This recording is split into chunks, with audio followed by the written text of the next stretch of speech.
Secretary, Honourable Members of Parliament, distinguished guests, my lords, ladies and gentlemen, my learned friends, I bring you warm greetings from the serendipitous island of Sri Lanka.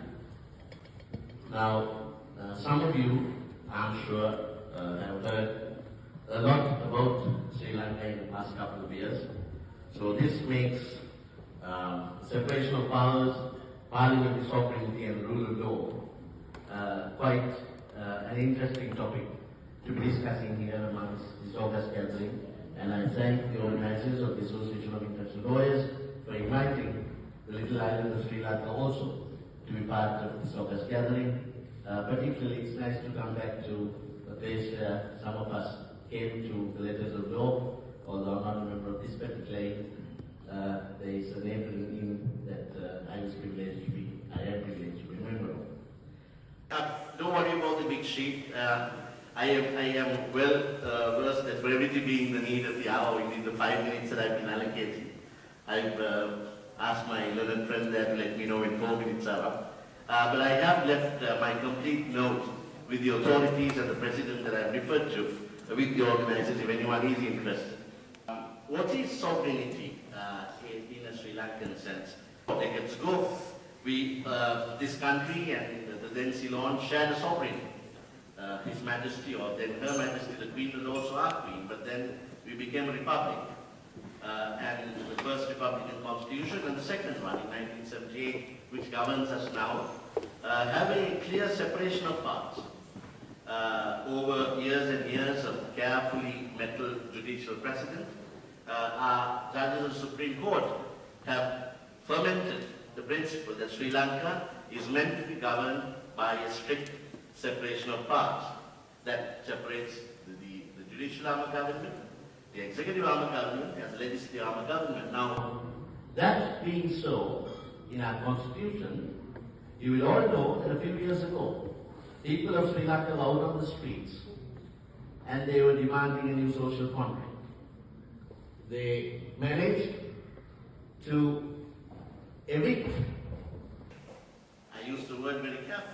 Evict. They walked up to the president's house and they evicted the president that had been elected with an unprecedented majority, and he had to go home. This begs a question then, that is our rule of law, our separation of powers that are there in the Constitution, is that working? Or are the people demanding a change? The common word at the time was system change. Are they demanding a system change? Are they saying enough is enough? Now, the structure of our 1978 Constitution is that we are a republic, in that sovereignty lies in the people. So the people are supreme, and sovereignty lies in the people, and that is inalienable. It is vested from time to time in 3 organs of government, and that is meant to be held in public trust. So, ultimately, we are a constitutional supremacy. We do not recognize the supremacy of Parliament or any other institution of government. We recognize the supremacy of the people and the Constitution. Now, that being the case, that being the classic separation of powers that we are guided by, we have this very unique situation whether that separation of powers permits our country to run in the manner that's intended in the Constitution. Why do I say that? We have a very unique Parliament. The framers of our Constitution, in their very erudite and bright sense, they looked at the American Constitution, they looked at the French Constitution, and they said, we are going to make an executive presidential system. Now, having made a very powerful executive president that appoints a higher judiciary, that appoints all public servants, that has all sorts of powers, then they looked at the Westminster system and also made a cabinet and a prime minister. So we have an executive president who is the head of the executive arm of government.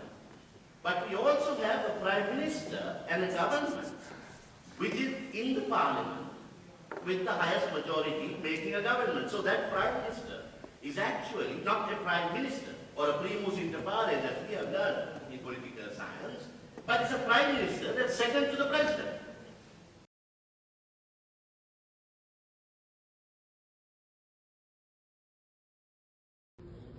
So therefore, what can an executive president do, although he's directly elected by another election? An executive president who is a party leader of the party that commands a majority of parliament can in fact make influences upon the legislative power of the people. How? Because it's the president that appoints cabinet ministers. So if I were elected and I go into parliament and I felt, okay, well I don't want to be just a member of parliament, I want to be a minister. Obviously it comes with all the perks and the roller coaster rides, as they say. The president can just invite you, come, join me. And what happens then to the sovereign people that elected this chap and sent him to represent one policy? So these are questions that we have to answer going forward. That's on the balance between the executive and the parliament. Finally, a word on the branch of government that I belong, and I'm sure many of you belong. Judicial power of the people. That, very fortunately, has been robust in a large number of, not that we don't have problems, we also have those delays that we need to grapple with, but perhaps we need to find a better system where we assure a security of tenure of judges that is not curtailed by retirement. Now, you perhaps would have heard of some recent judgments passed by the Supreme Court, the Easter Sunday attack cases, where I was fortunate enough at the initial stages to participate in when we got leave to proceed from the Supreme Court.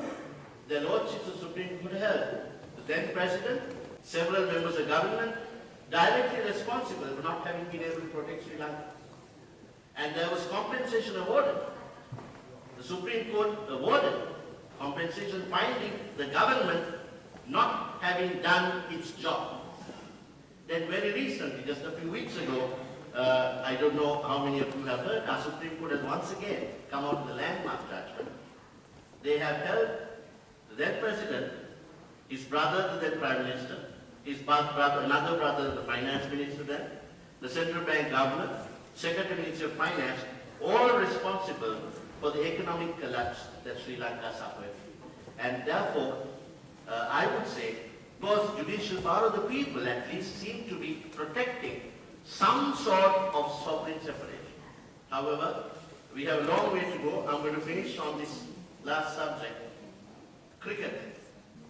Now that has become the latest problem within Sri Lanka's three organs of government. We have a sports minister who was appointed in the interim committee, so he's part of the executive. He's appointed an interim committee to run cricket. But the judicial power of the people have gone into operation. The ousted members of the Cricket Council have gone to court and taken a stay order, stopping the interim committee from functioning. Judicial power engaged. And His Excellency the President of the Cabinet have also jumped into the scene.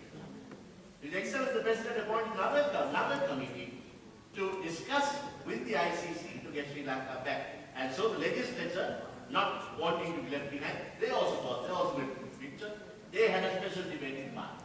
And so, on that very light way of cricket that unites all of us, coming from most of the countries that I see at the back, once again, I thank all of you for this kind invitation to the Lugas gathering, and I wish all of you very well, and we look forward to seeing, hopefully, many of you in our serendipitous island, Sri Lanka, if not somewhere else in the world, through the Association of International Lawyers. Thank you very much. Thank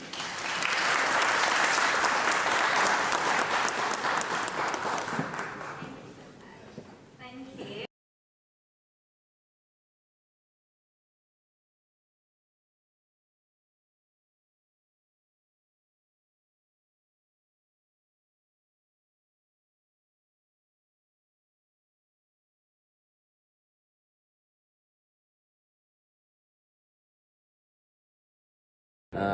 I'm privileged to be here at this August gathering, and I think this is a very healthy step towards uniting in the fast world where borders of countries and nations are falling and the world is becoming one big community. I think this is a very healthy step towards uniting legal practitioners from all over the world, towards building a better understanding between nations, a better understanding between practitioners and jurisdictions. We come from various systems of law, and I think for that is a very healthy start.